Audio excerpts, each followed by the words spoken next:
Ang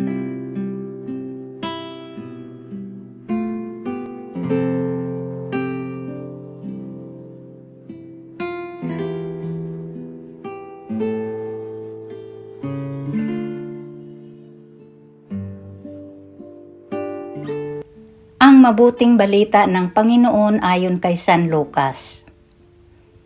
Noong panahong iyon, pumasok si Jesus sa isang nayon.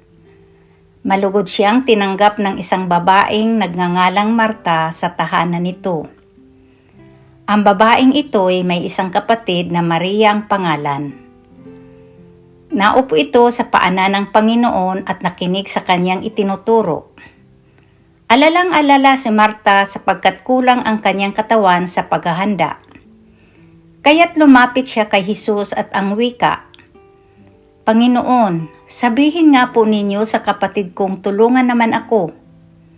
Ngunit sinagot siya ng Panginoon, "Marta, Marta, naliligalig ka at abalang-abala sa maraming bagay. Ngunit isa lamang ang talagang kailangan.